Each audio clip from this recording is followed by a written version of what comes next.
हाँ भाई, good morning students. आज हम ये पेयर ऑफ वर्ड्स में 2-3 वर्ड बचे हैं, इसको करेंगे। इसके बाद आगे चलेंगे वन वर्ड सब्स्टिट्यूशन पे। पहला है वीन और वीन। ये वीन होता है व्यर्थ हो जाना, फ्रूटलेस।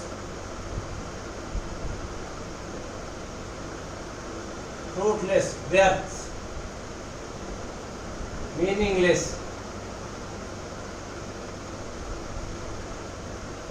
निष्फल हो जाना, कोई चीज बेकार हो जाना, उसको वेन कहते हैं। और ये वेन होती है नस या रक्त सिराएं।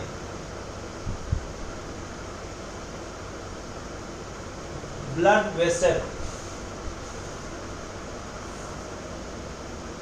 जैसे हमारे शरीर में खून का संचार करने के लिए बहुत सारी नसें होती हैं, तो इनको हम कहते हैं blood vessels, veins.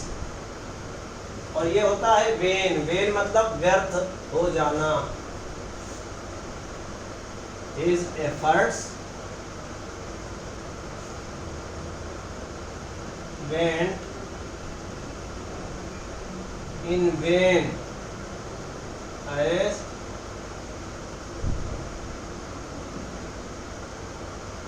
the examination was cancelled।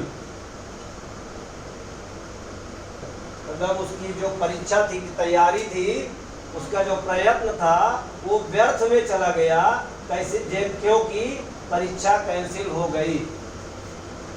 या all is word proved when.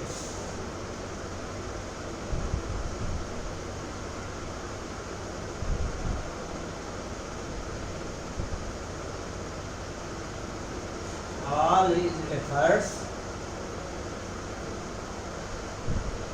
proved vain।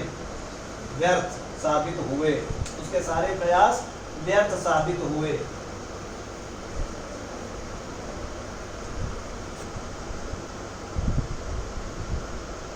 You can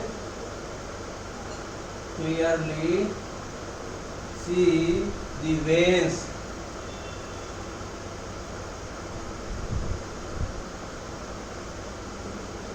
in your body. आप अपने शरीर की रक्त धमनियों को देख सकते हैं।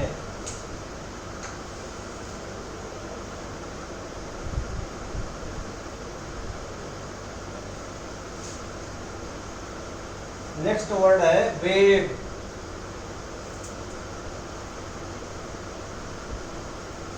वेव और वेव, ये वेव होता है वाइब्रेशन।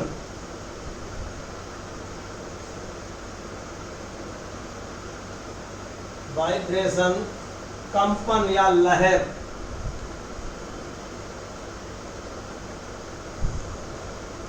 तरंग। Wave came and carried him of.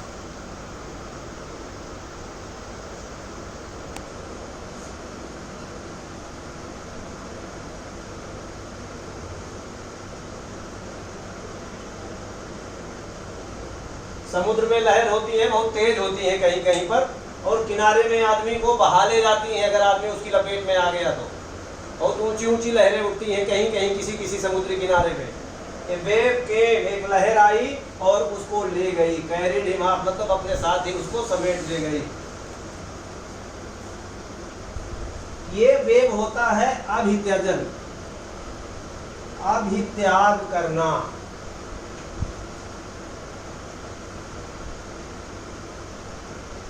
अभित्याग, त्यागना, छोड़ना। कोई व्यक्ति अपने अधिकारों को छोड़ देता है। मान लो कर्जदाता का कर्जदार के ऊपर जो अधिकार है और उसने कह दिया जा चल आज से मैंने माफ कर दिया, तो हम क्या कहेंगे? He waived his debt, he waived his right। कोई व्यक्ति अपने अधिकारों को छोड़ दे, उनको लागू न करे, उनको त्याग दे, तो उसको कहेंगे waived, waiver।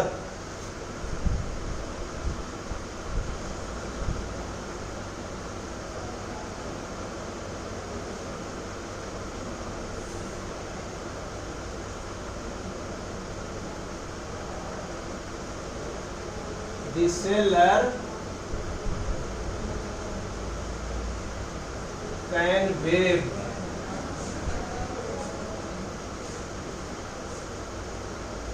his rights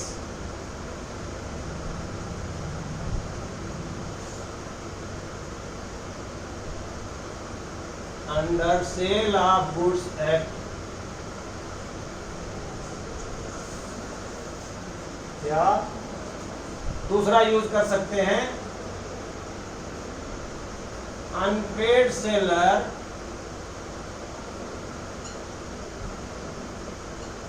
can waive his right to lien over goods. माल विक्रय अधिनियम में आप पढ़ेंगे, इसी सेमेस्टर में एक पेपर है आपका कॉन्ट्रैक्ट सेकंड, उसमें माल विक्रय अधिनियम है। अनपेड सेलर या असंदत्त विक्रेता के अधिकारों में उसको अधिकार होता है राइट टू लियन। ये ऐसा अधिकार है कि वो चाहे तो उसको वेव कर सकता है, माफ कर सकता है।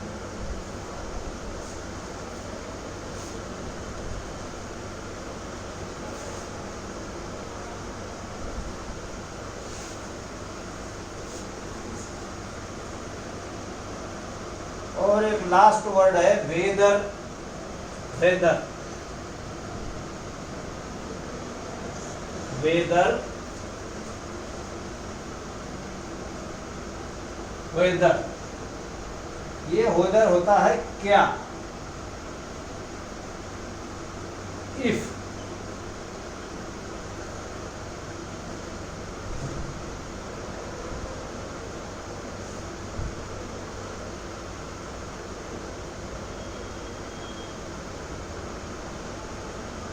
If, whether,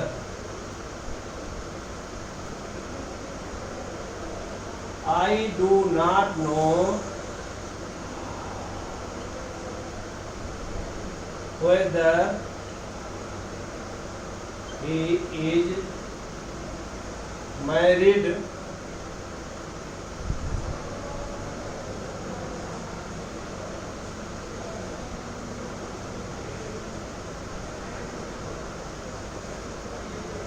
I do not know whether he is married, और नॉट भी लगा सकते हैं, मुझे पता नहीं है कि उसका ब्याह हो चुका है कि नहीं। He is married or not। ये कौन सा बचा है? ठीक है, ये आपके पेयर ऑफ वर्ड्स आज से पूरे हो गए। अब पेयर ऑफ वर्ड्स के बाद इंग्लिश में एक क्वेश्चन आता है, one word substitution. One word substitution,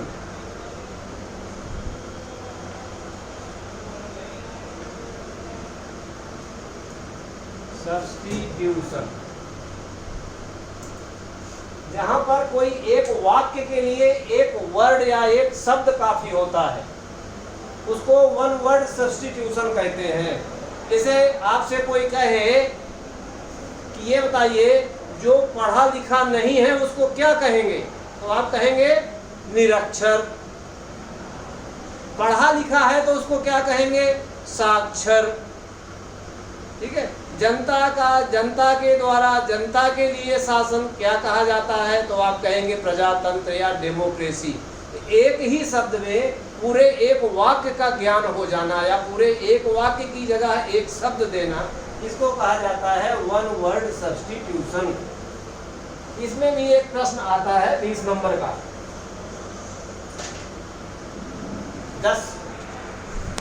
10 हो सकते हैं, 10 में 5 करने हो, या 20 हो सकते हैं, 20 में 10 करने हो। जो भी होगा, जैसे क्वेश्चन आएगा वैसे उसको करना पड़ेगा। आपको ये दिया जाएगा और आपको केवल एक वर्ड लिखना है, उसका न कोई मीनिंग लिखनी है, न कोई उसका यूज करना है, न कोई उसका सेंटेंस बनाना है, न कोई ट्रांसलेशन करना है। केवल उसकी वजह से, उसके बजाय आपको एक वर्ड लिखना है। अब मैं आपको एक तरफ से बताता हूँ, जैसे one who knows everything,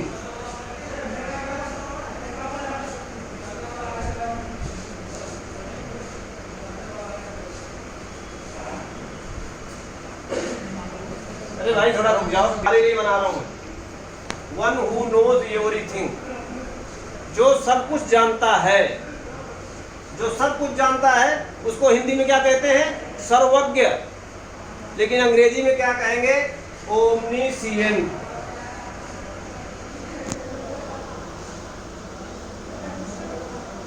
omniscient.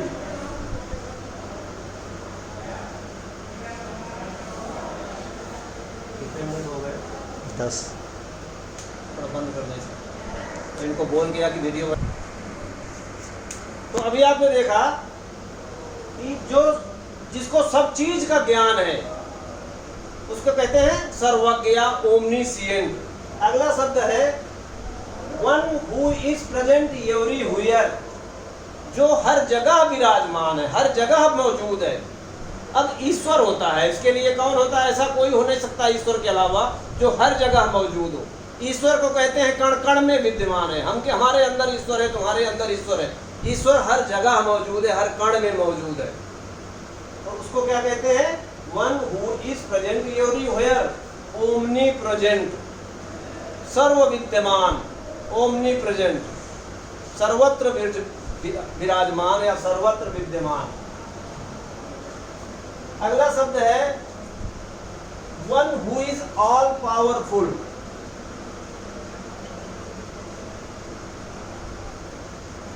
One who is all powerful, omnipotent,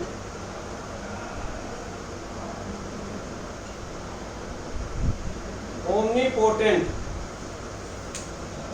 अब देखो ओमनी शब्द सब में आ रहा है। ओमनीपोटेंट सर्वत्र, ओमनी प्रेजेंट सर्वत्र विद्यमान, ओमनीसिएंट सर्वज्ञ, ओमनीपोटेंट। पोटेंट होता है शक्ति या ताकत का सूचक। ओमनीपोटेंट मतलब सर्वशक्तिमान। One who is all powerful, Hindi में कहेंगे सर्वशक्तिमान। One who always looks at the bright side of the things.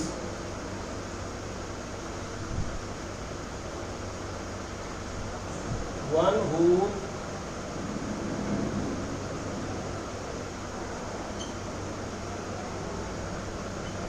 looks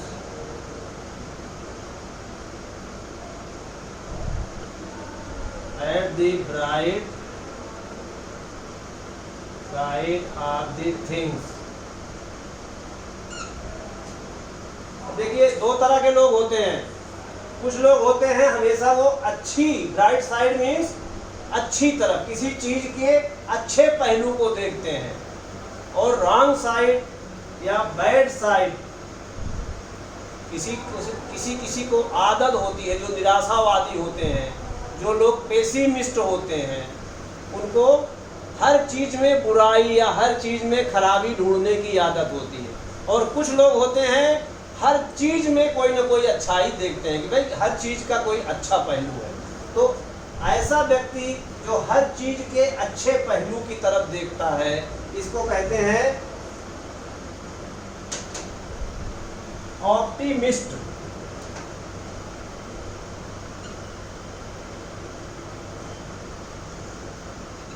आशावादी, ऑप्टिमिस्ट आशावादी, हर चीज में उसे आशा है, उसे पता है कि कुछ ना कुछ, कहते हैं कोई चोट भी लग जाए तो कहते हैं भगवान जो कुछ करता है अच्छे के लिए करता है, उसमें भी एक अच्छाई होती है, कोई ना कोई अच्छाई है। हो सकता है वो ज्यादा चोट से हमको बचाया हो भगवान ने, हल्की चोट लगाकर। अब इसी का उल्टा आप कर दीजिए, one who always looks at the dark side.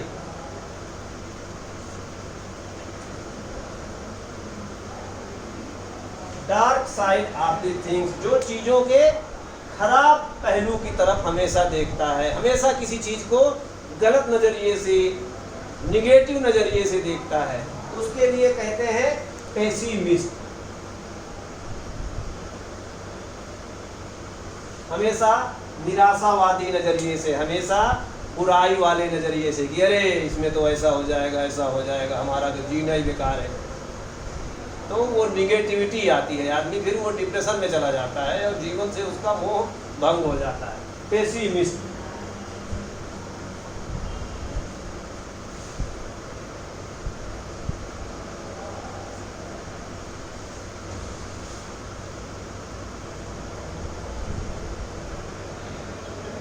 अब अगला वर्ड है one who can not read और राइट, ऐसा व्यक्ति जो लिख पढ़ नहीं सकता।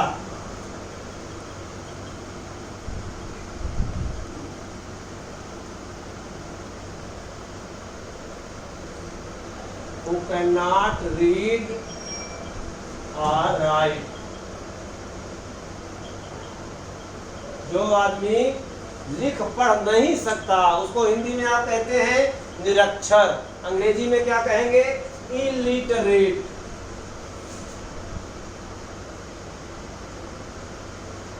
इलिटरेट। और अब यहीं पर यदि वो पढ़ा लिखा होगा तो फिर ये IL हट जाएगा, खाली लिटरेट हो जाएगा। लिटरेट मतलब साक्षर या पढ़ा लिखा, इलिटरेट मतलब अनपढ़, निरक्षर।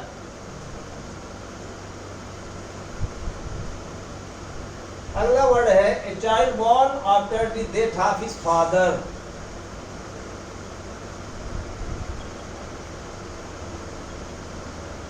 चाइल्ड बॉर्न after the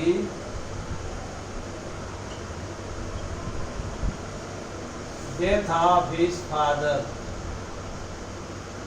इसको कहते हैं पोस्थुमस। पोस्थुमस, पोस्थुमस child.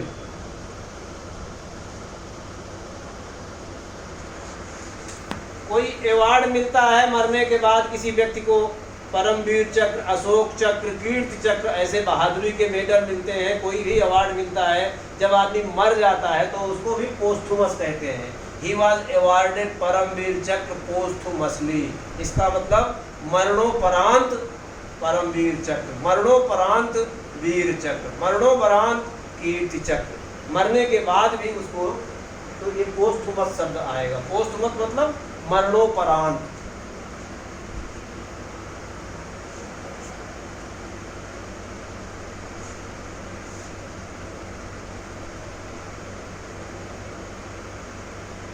A work published after the death of his writer.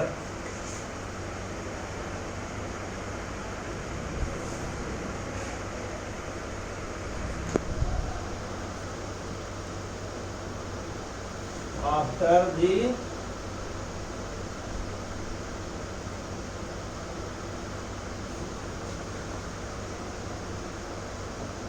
कोई लेख है, कोई किताब है, कोई बुक है, किसी ने लिखा और उसकी मृत्यु हो गई, अगर वो बाद में पब्लिश होती है तो उसको भी पोस्थुमस कहेंगे।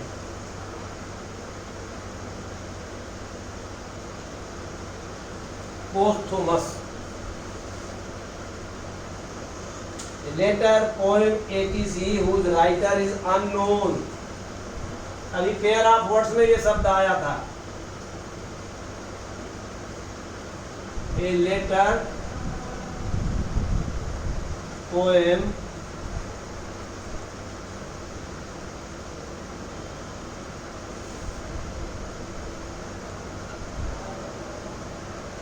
whose writer is unknown। एक कोई लेटर और पोएम अथवा कविता जिसका लेखक अज्ञात है, जिसके लेखक को कोई नहीं जानता, उसको कहेंगे एनोनिमस।